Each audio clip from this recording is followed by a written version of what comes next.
Modi ji 56 inch का सीना लेकर चलते हैं और 56 इंच का सीना कोई रिप्लेस नहीं कर सकते। जब एक शेर होता है ना तो उसको ना एक आध गीदड़ नहीं हरा सकते, उसको ना गीदड़ों को मिलना पड़ता है। हमारे गुजराती को जानते ही नहीं हो जो वर्ल्ड लेवल पे इतना ये कर सकते हैं तो फिर क्या गुजराती है, मतलब गुजराती आप सिर्फ बोलो ना कहीं भी जाके कि हम गुजराती हैं तो बस इनफ।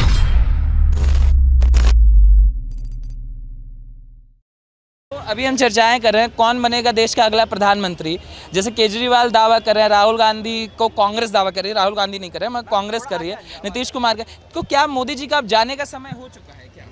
ये बात बोलने में ही बड़ा अजीब लगेगा कि मोदी जी का जाने का समय हो गया है। मोदी जी देश के प्रधानमंत्री नहीं, हमारे दिलों में राज करने वाले प्रधानमंत्री है। तो मुझे नहीं लगता कि मोदी जी को रिप्लेस करने के कोई वो रखते हैं, क्योंकि मोदी जी 56 इंच का सीना लेकर चलते हैं और 56 इंच का सीना कोई रिप्लेस नहीं कर सकता। केजरीवाल कह रहे हैं मैं कर दूंगा। ये तो अभी देख लेंगे ना, आगामी चुनाव में पता चल जाएगा कि केजरीवाल रिप्लेस करते हैं या कौन रिप्लेस करता है। मतलब आप कह रहे हैं कि अभी 56 इंच के सीने का रिप्लेसमेंट है नहीं? बिल्कुल नहीं है, बिल्कुल नहीं है। मगर ये जो बार बार युवाओं को लेकर टारगेट किया जाता है, जैसे विपक्ष बोलता है बेरोजगारी है, महंगाई है, ये है, हमको ले आइए, हम सारा निजात दे देंगे। देखिए ऑफ कोर्स ही बात है कि विपक्ष तो सवाल उठाएंगे ही, लेकिन हम सब जानते हैं कि जो बीजेपी ने कार्य किए हैं पिछले सालों में, 370 धारा जो कभी कोई नहीं हटा पाया, राम मंदिर जैसी अयोध्या में राम मंदिर का निर्माण कर दिया, तो फिर कौन ऐसे इंसान को रिप्लेस करेगा? तो मेरे मुताबिक तो ऑफ कोर्स ही बात है कि विपक्ष कहेगा ही, और उनका सवाल उठाना भी जायज़ है क्योंकि उनका ये कार्य ही है। मतलब अब जो चल रहा है, जैसे आप यूथ है, अभी मैंने मैम से पूछा, आ जाइए ना आप सामने, आ जाइए ना, युवा रहेंगे अच्छा लगता है। जैसे इनसे मैंने पूछा, एक बेरोजगारी भत्ता का भी जिक्र गुजरात से चल रहा है। आम आदमी पार्टी ने कहा कि जो युवा बेरोजगार है उनको हम एक परिवार में 2 लोगों को बेरोजगारी भत्ता देंगे, 3-3 हज़ार रुपये, मतलब 6 हज़ार रुपये देने की बात है। आप युवा होने के नाते आपका क्या? मैं आपको बताती हूँ, मैं मध्य प्रदेश के निवासी हूँ। वहाँ शायद 1.5-2 साल कांग्रेस की सरकार रही थी, उन्होंने भी वादा किया था कि वो बेरोजगारी भत्ता देंगे, मगर उनकी सरकार चली गई और बेरोजगारी भत्ता नहीं मिला। तो ये तो अपोजिशंस के वादे होते हैं जनता को लुभाने के। तो ये मेरे हिसाब से बेरोजगारी भत्ता देने से अच्छा अगर रोजगार दे तो ज़्यादा बेहतर होगा। अच्छा, आप मध्य प्रदेश से ही हैं, कांग्रेस की भी सरकार है, तो राहुल गांधी को लेकर क्या विचार है? यंग कैंडिडेट राहुल गांधी को लेकर मेरे कोई विचार नहीं है, मैंने उस विषय पर कभी सोचा नहीं है, क्योंकि मेरे हिसाब से मैं उस पर सोचना ज़्यादा मतलब अपना वक्त वहाँ जायज़ करना पसंद करूँगी जहाँ मतलब वो कीमती निकले। तो राहुल गांधी के बारे में मैंने कभी ऐसे सोचा नहीं। मगर उनको भी कांग्रेस प्रोजेक्ट करने की कोशिश करते हैं कि वो भी प्रधानमंत्री। तो ये तो जायज़ है कि राहुल गांधी, कांग्रेस में परिवारवाद चलता है, तो राहुल गांधी के अलावा और वो किसे कैंडिडेट घोषित करेंगे? मतलब ऑफकोर्स ही बात है, किसी और को वो कैंडिडेट घोषित करेंगे तो वो परिवार, उनकी कांग्रेस पार्टी कैसे चलेगी? तो राहुल गांधी को ऑफकोर्स ही बात है कैंडिडेट उन्हें घोषित करेंगे। और तो अभी आपको नहीं लगता चेंजेस की कोई ज़रूरत है? नहीं, मुझे नहीं लगता, क्योंकि मुझे लगता है कि जो भाजपा सरकार है वो सही है और देश के हित में काम कर रही है। देश के हित में काम कर रही है, और अगर ये लोग आ गए तो अभी हम उस बारे में सोच ही नहीं रहे ना। जो चीज़ हो ही नहीं सकती उसके बारे में बात करने से क्या ही फायदा है? तो आपके लिए अजर अमर हो चुकी है भाजपा? ऑफकोर्स ही बात है, मेरे लिए तो अजय अमर हो चुके हैं। अच्छा, कारण क्या है? मतलब हम मैक्सिमम देखते हैं, जैसे ये महिलाएं आप लोग जो हैं, ये महिलाओं का एक मतलब सपोर्ट हमेशा भाजपा की तरफ रहता है, कि बताया जाता है कि आधी जो आबादी है वो भाजपा के साथ हमेशा रहती है। मैं आपको बताती हूँ कि जो भाजपा है उसमें मिसोजिनी नहीं चलता, मतलब महिलाओं को वहाँ आगे करने के मौके मिलते हैं।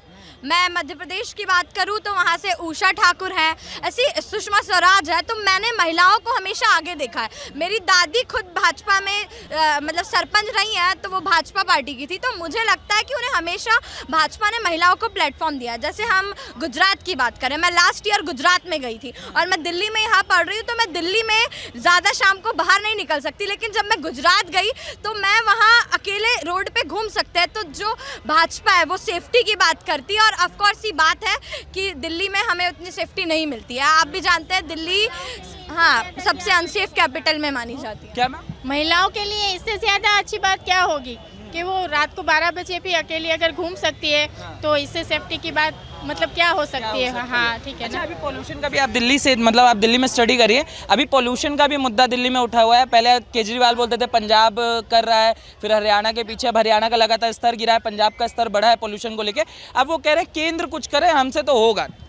देखिए केंद्र देश को दे मतलब अगर आप मुख्यमंत्री हैं तो ये आपका फर्ज बनता है। आप यकीन नहीं करेंगे AQI 700 गया। हमारे कॉलेजेस में हमारे जो इंटरनल्स हैं उनकी डेट पोस्टपोन हुई। मतलब सब लोग अफेक्ट हो रहा है इससे। तो केजरीवाल जी को फैसला लेना चाहिए क्योंकि आप हालत देख के लोगों को सांस लेना मुश्किल हो रहा है। हम सब कहीं ना कहीं सफ़र कर रहे हैं। स्कूल बंद कर देंगे तो ऑड इवन भी दोबारा आ जाए तो बंद करना ही पड़ेगा क्योंकि हम अपनी मतलब जैसे कोविड में भी देखा कि जान है तो जहान है। स्कूल तो बाद में कर लेंगे। तो अगर ऐसे ही पॉल्यूशन रहा, ऐसे स्तर गिरता रहा तो ऑफ कोर्स ही बात है। इंडस्ट्रियल एरिया मैम दिल्ली भी है, इंडस्ट्रियल एरिया जो है वो मोरबी भी है, मगर मोरबी का जो IQ है वो सिर्फ 47, AQI जो है वो सिर्फ 47 रहता है। इससे ना अब 100 का आंकड़ा बहुत मुश्किल से कभी पार हुआ हिस्ट्री में, मगर आज तक नहीं हुआ। कारण क्या है कि मोरबी जो है वहाँ पे AQI बढ़ता ही नहीं है। ऐसा नहीं है, हमारे यहाँ पॉल्यूशन इतना नहीं है। हाँ। मोरबी में दिल्ली जितना नहीं है। हाँ, और आसपास खेत ज़्यादा है, हाँ, फार्मर ज़्यादा है। हाँ। तो इस हिसाब से वहाँ कम रहता है। हाँ। दिल्ली का क्या है, उसका तो मोरबी के साथ ये कंपेयर तो हो ही नहीं सकता। ठीक है, तो ये चांसेस कम है इसके लिए। हाँ। आपको लगता है? हाँ और जी। दिल्ली का विकास, जैसे आप गुजरात से हैं, दिल्ली में आए, क्या फर्क देखते हैं दोनों में? मैं तो 25 साल बाद आई हूँ तो पता नहीं अभी। हाँ बस, और इतना पॉल्यूशन बढ़ गया, यही दुख की बात है। इससे ज़्यादा क्या अभी और विकास का क्या सोचेंगे हम फिर। आप कहाँ से मैम? मोरबी से। मोरबी से हैं। आपका शुभ नाम क्या होगा? नाम किंचल जी, आपका क्या विचार है मैम? रुकिए रहिएगा। आपका क्या विचार है, मौजूदा जो सरकार है क्या उन्हें बदलना चाहिए कि नहीं बदलना चाहिए? अच्छा आप बताइए सर, आपसे बात नहीं हुई, रुकिए रहिएगा मैम। हाँ आइए ना। शुभ नाम क्या होगा आपका? केतन। केतल जी। केतल जी, जो अरविंद केजरीवाल दावे कर रहे हैं कि गुजरात तो झांकी है, 24 बाकी है, तो ये जो दावा है क्या बदल कर रख देगा चीज़ों को? नहीं। PM मटेरियल बन रहे हैं अरविंद केजरीवाल? नहीं, बिल्कुल नहीं, कोई चांस नहीं। क्यों? क्योंकि हमारे मोदी जी है वो गुजरात से ही है। हाँ। बराबर।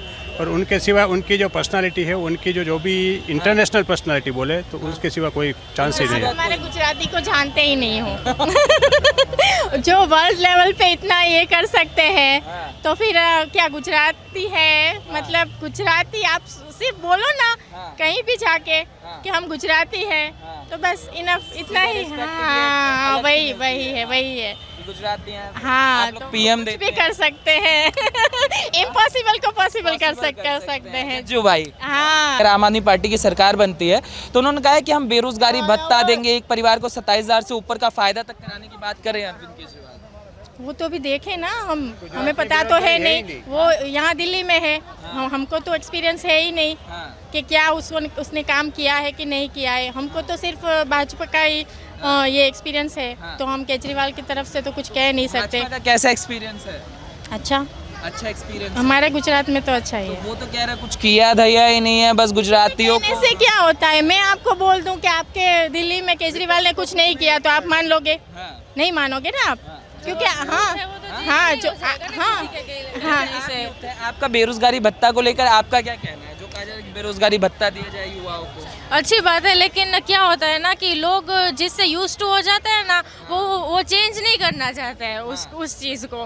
तो चाहे वो कितनी भी स्कीम या कुछ भी वो बातें करें, हाँ योजनाएं निकाले, वो अपना है ना चेंज नहीं करना चाहते, अपने कंफर्ट जोन से वो बाहर नहीं निकलना चाहते हैं। तो आपको लगता है कि मतलब भाजपा ने वो माहौल बना दिया है कि उससे चेंज में हाँ इतने सालों में हम सुनते हैं कि गुजरात के अंदर ऐसा माहौल है कि रात के 2-2 बजे महिलाएं बाहर निकल जाएं तो किसी तरीके की मतलब समस्या नहीं होती। वो तो देखिए हाँ नहीं है, इतना भी नहीं है हम, पर हमारे जो एक्सपीरियंस है उस हिसाब से बाहर के जो बोलते हैं सबका एक नहीं होता ना, पांचों उंगलियां सेम नहीं होती। ठीक है, हाँ तो हमारा हिसाब से गरबा का सब दृश्य देखते हैं, गरबा के समय महिलाएं घूम रही हैं। हाँ ऐसे दृश्य दिल्ली में नहीं देखे जाते। हाँ उतनी सेफ्टी है कि हम अगर 11-12 बजे बाहर से लड़की आती है तो उतना नहीं है जितना आपके दिल्ली में है, जितना दूसरी सिटी में होता है। हमारे गुजरात में उससे ज़्यादा सेफ्टी है। हाँ ज़्यादा। जैसे आपसे मैं जानने की कोशिश करूं, अभी जैसे गुजरात में जो चुनाव हो रहा है उसको आम आदमी पार्टी सेमीफाइनल बता रही है और 24 को फाइनल बता रहा है, तो क्या लगता है क्या अरविंद केजरीवाल इतना बड़ा चेहरा हो चुके हैं कि मोदी जी को रिप्लेस करके आप PM बन जाएंगे? नहीं लगता नहीं है, नहीं।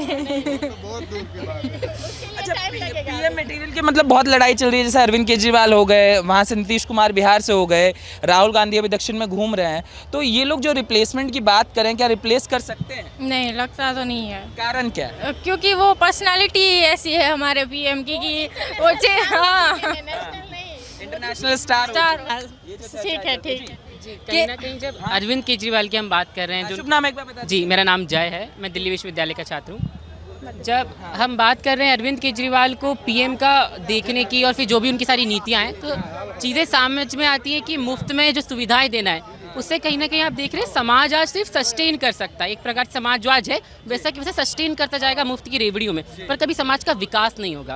अगर समाज का विकास करना है तो नए नए विकास के क्षेत्र खोलने होंगे, पर अरविंद केजरीवाल जी क्या कर रहे हैं, वे मात्र समाज को एक प्रकार सस्टेन करने का कार्य कर रहे हैं कि अभी जैसा है वैसे ही चलता रहे उनकी मुफ्त योजनाओं के कारण, जिससे जो है देश विकास नहीं करेगा। अगर आपको प्रधानमंत्री का चेहरा बनना है तो आपको विकासशील नीतियाँ लानी होंगी, जिसमें भी अरविंद केजरीवाल थोड़ा पीछे हैं। हाँ, इस बात में कोई दो राय नहीं कि उनकी शिक्षा नीति काफ़ी अच्छी है, पर उसमें भी विकास की ओर ज़्यादा अग्रसर बढ़ना होगा। नीति का भी जो अभी रिपोर्ट आया है वो ये दावे को झूठा साबित कर देता है कहीं ना कहीं, क्योंकि जो शीला दीक्षित के समय पासिंग रिजल्ट का परसेंटेज रहता था वो 90% से अबव रहता था, मगर इनकी गवर्नमेंट में लगातार स्तर गिरा है। अब तो ऐसा हो गया कि 80% से ऊपर नहीं जा पा। जी, तो वही है ना, आपका मुख्य उद्देश्य शिक्षा की गुणवत्ता बढ़ाने पर होना चाहिए, ना कि आपकी इंफ्रास्ट्रक्चर की गुणवत्ता उतनी। जी हाँ, आवश्यक है कि इंफ्रास्ट्रक्चर की गुणवत्ता भी इतनी बढ़े, पर शिक्षा ज़्यादा आवश्यक है। मान लीजिए कि शिक्षा की गुणवत्ता का जो बेसिक है वो ज़्यादा बढ़े, जो कहीं ना कहीं पीछे है। ये भी यूथ है, आपसे अगर जानने की कोशिश करूँ, क्या बेरोजगारी भत्ते की जो बात है, क्या वो रोजगार के अवसरों को सुधारने के लिए काबिज है? जैसे इन्होंने कहा कि मध्य प्रदेश में भी राहुल गांधी ने अनाउंसमेंट करी थी, अब केजरीवाल गुजरात में अनाउंसमेंट कर रहे हैं, तो क्या ये रिसॉल्व कर सकता है क्या? जी बिल्कुल, यहीं पे फिर वही चीज़ आ जाएगी कि अगर मुझे बेरोजगारी भत्ता मिलेगा तो मैं अपने मंथली एक्सपेंडिचर उससे निकालूँ, मतलब मेरी लाइफ वहाँ पे सिर्फ सस्टेन होती रहेगी, एक पॉकेट मनी सस्टेन होती रहेगी, पर मैं डेवलप नहीं कर पाऊंगा। हाँ, ये दावे किए जा सकते हैं कि वहाँ पे व्यक्ति एंटरप्रेन्योर बन सकता है, स्वयं का बिजनेस खुल सकता है, पर आप देखिए उतनी कम धनराशि में व्यक्ति वो चीज़ नहीं कर सकता। इससे जी, इससे अच्छा उसको अपॉर्चुनिटी प्रदान की जाए। आप जैसे प्रधानमंत्री की जो कौशल विकास केंद्र आजकल बनाए जाए, आप ऐसी अपॉर्चुनिटी दीजिए जहाँ पे आप बच्चों को ट्रेन कीजिए, युवाओं को ट्रेन कीजिए, ताकि आगे जाके वो स्वयं का विकास करें। 2,000-3,000 रुपये देने से विकास संभव नहीं है, और फिर वहाँ से किसी भी प्रकार का फर्क नहीं पड़ेगा। आपको बेरोजगारी को हटाना है तो मूल में जाइए और उनके अंदर विकास करिए। अगर आप युवाओं के अंदर ऐसी स्कीम लेकर आते हैं, उनका विकास हो, ना कि उन्हें पॉकेट मनी देने मात्र से। चेंजेस की बात हो रही है कि पीएम चेंज कर दिया जाए, नीतीश कुमार जो कह रहे हैं कि चेंज कर दिया जाए। हाँ बोले। हाँ, जैसे कि पिछली बार भी हमने देखा जब लोकसभा चुनाव आया था तो अरविंद केजरीवाल जी ने दावा किया था कि वो आम आदमी पार्टी से चुनाव लड़ेंगे और प्रधानमंत्री बनेंगे, मगर वो अपनी खुद की सीट से हार गए थे। तो ख्वाब देखना तो सबका अधिकार है, उन्हें ख्वाब देखने दीजिए, रिजल्ट तो हम जनता के हाथ में है। और मैं नीतीश कुमार भी तो यही बोल रहे हैं, जैसे उस समय कुछ और परिस्थिति थी। नीतीश कुमार आज बिहार से वो बोल रहे हैं कि जैसे राहुल गांधी भारत जोड़ रहे हैं, केजरीवाल एक नया राज्य जोड़ रहे हैं, नीतीश कुमार कह रहे हैं हम नेता जोड़ेंगे, चाचा भतीजा बुआ, ये जो जोड़ने की प्रथा चल चुकी है। वो कह रहे हैं यूपी में भतीजे को जोड़ लेंगे, बंगाल में दीदी को जोड़ लेंगे और फिर बुआ को जोड़ लेंगे। ये जो जोड़ घटाना है उससे कह रहे हैं बना लेंगे सरकार। क्या यूपी और बिहार में तो गिराना है, फिर तो कहाँ बनेगी बात? देखिए, जब एक शेर होता है ना तो उसको ना एक आध गीदड़ नहीं हरा सकते, उसको ना गीदड़ों को मिलना पड़ता है। तो ये सब लोग ना क्या कहते हैं, इस मंचों पे यहाँ से लगा के वहाँ तक महागठबंधन का नाम दे दे। पिछले चुनाव में भी महागठबंधन का नाम आया था, मगर हम 2014 में, तो हम सभी जानते हैं कि उन कार्यों से कुछ नहीं होता। अगर महागठबंधन मतलब अगर नरेंद्र मोदी जी काबिल है तो कोई महागठबंधन उनको नहीं हरा सकता। मैं इस चीज़ से थोड़ा ताल्लुक नहीं रखता। जहाँ तक बात है आज नरेंद्र मोदी को जो कह रही हैं अजर अमर वाली को, हमें यह समझना होगा कि हम लोकतंत्र में हैं, और लोकतंत्र में किसी भी नेता को इतना शक्तिशाली ना बना दे कि वे लोकतंत्र से डिक्टेटरशिप पर आ जाए। हाँ, यह बात बिल्कुल सही है कि नरेंद्र मोदी एक काफ़ी दूरगामी और बहुत अच्छे नेता हैं जो भारत के मिले, पर अब आवश्यकता है कि नरेंद्र मोदी का भी रिप्लेसमेंट देखा जाए। वह जनता की कहीं ना कहीं भलाई है। दिखता है रिप्लेसमेंट राहुल गांधी, नीतीश कुमार, अरविंद केजरीवाल, ममता बनर्जी, ये जो चॉइसेस अभी हैं किसमें दिखता है? देखिए, इस बात को मैं कहने में फिर भी मैं शर्म महसूस करता हूँ कि आज लोकतंत्र में मैं हूँ। लोकतंत्र का सबसे महत्वपूर्ण जो स्तंभ है विपक्ष, वो बहुत ज़्यादा कमज़ोर है भारत देश में। तो विपक्ष में नहीं, अभी तो मुझे लगता है कहीं ना कहीं भाजपा को स्वयं इस चीज़ का मोटिव लेना पड़ेगा, इसमें आगे बढ़ना होगा कि कहीं ना कहीं नरेंद्र मोदी को स्वयं की पार्टी में किसी से तो रिटायर हो ही जाएंगे, तो भाजपा के अंदर है कि चीज़ें बदलेंगे। 2029 में प्रधानमंत्री नरेंद्र मोदी चेहरा नहीं होंगे, तो भाजपा का इनिशिएटिव है शुरू से। जी, कुछ लोग कहते हैं योगी जी होंगे, कुछ लोग कहते हैं हेमंत बिस्वा शर्मा। पर क्या भाजपा जितना कार्य कर रही है? क्योंकि आज हम देखिए कि आज हर व्यक्ति भाजपा से पहले नरेंद्र मोदी को जानता है कि नरेंद्र मोदी की पार्टी, तो भाजपा को वहाँ कार्य करने की आवश्यकता है कि वही मैं भी मोदी से पहले लोग योगी को जानते हैं। जी, ये बात